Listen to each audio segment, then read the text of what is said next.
எனக்கு சீமான் மாமாவை ரொம்ப பிடிக்கும்.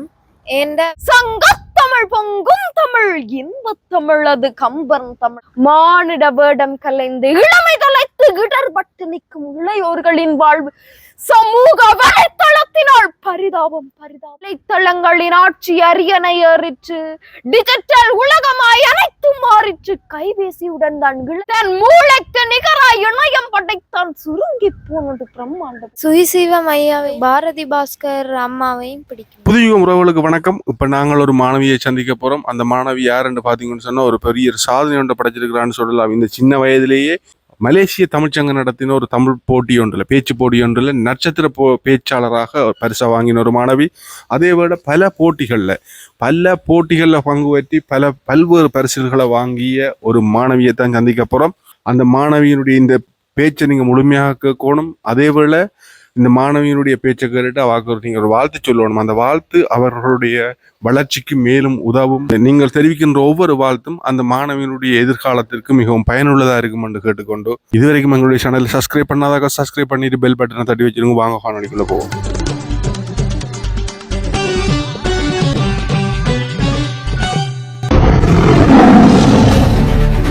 கலைக்கிற தயாரா வச்சுக்கிறீங்க? இளைஞர்களும் சமூக வலைத்தளம். சமூக வலைத்தளங்களை பற்றி ஏன் நீங்க அந்த தலைப்பை எடுத்துறீங்களா? இன்றைய இளைஞர்கள் சமூக வலைத்தளங்களுக்கும் தொலைபேசி, கணனி, தொலைக்காட்சி என்ற சமூகங்களாலும் அவை அடிமையாகி இருக்கணும். அதனால மீள முடியாம இருக்கணும். அதனால நான் இந்த பேச்சு நல்ல ஒரு தலையங்க நீங்க தெரிவு செய்த இந்த சமூகத்துக்காண்டி எங்க அதை பற்றி ஒரு கதைங்க உங்களோட பேச்சு பாப்.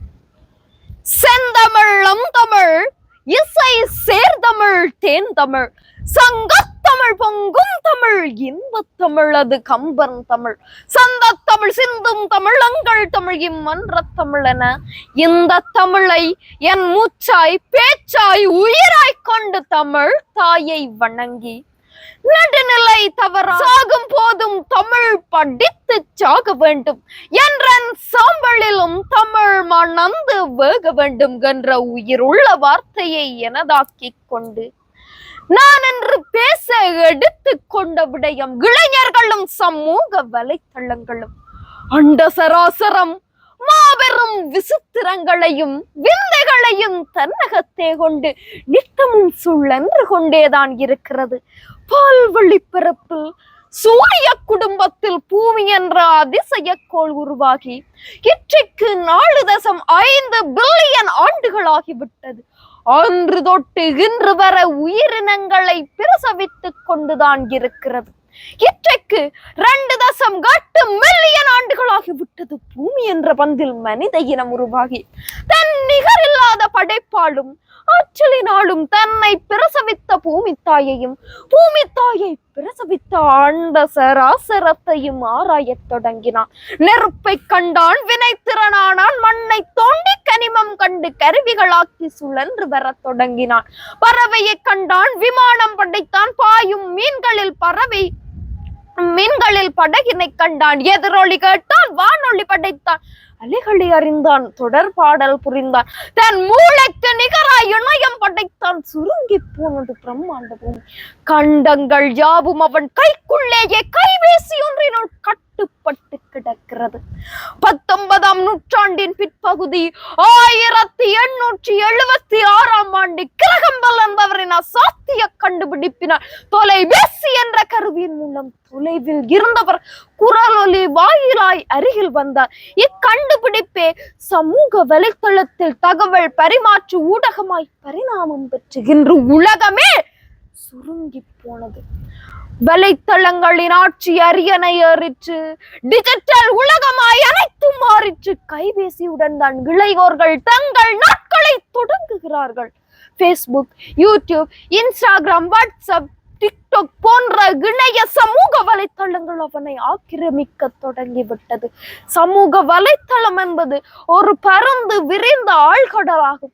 அதில் முத்துக்களை தேடுபவர்களுக்கு அறிவும், அதில் மூழ்கியே இருப்பவர்களுக்கு அழிவையும் தரக்கூடியது என்பது 100 விழுக்காடு உண்மையாகும். கட்டடத்திற்கு அத்திவாரம் அவசியம், கப்பலிற்கு நங்கூரம் அவசியம், மரத்திற்கு வேர்கள் அவசியம், ஒரு நாட்டிற்கு இளையோர்கள் அவசியம். அவர்கள்தான் அந்நாட்டின் முதுகெலும்புகள். ஆக்கம், அறிவு, வீரம், தியாகம், உயிர்மை, நேயம் கொண்ட தீப்பொறிகள். இவர்களால் ஆக்கவும் முடியும், அழிக்கவும் முடியும். இவர்களை மையப்படுத்தியே சமூக வலைத்தளங்களும் ஊடகங்களும் தமது இரும்பு கரங்களை விரித்து வைத்திருக்கின்றன. மனிதனின் 6வது விரலாகவும் 7வது அறிவாகவும் அவன் கைகளில் இருந்து அவனை தன் கட்டுப்பாட்டில் வைத்திருக்கிறது கையடக்க தொலைபேசியும் கணனியும். இவைகள் நன்மையை தரும் நண்பனாகவும் தீமையை தரும் ஆக்கிரமிப்பாளராகவும் அவனை அறியாமலேயே அவனுடன் ஒட்டி பிறந்தது போலாயிற்று. இவைகள் அறிவை தரும் வட்டகமாய், தகவல் தரும் ஊடகமாய், திறமைக்கு மேடையாய், தொழிலுக்கு நல்ல வாயிலாய், உலகை இணைக்கும் பாலமாய், உள்ளங்களை ஈர்க்கும் தூண்டிலாய், இன்றைய உலகின் அதிசயமாய், இளையோர்களின் சொர்க்கமாய், நன்மைகள் பலவற்றை இளையோருக்காக தன்னிடையே கொட்டி வைத்திருக்கிறது.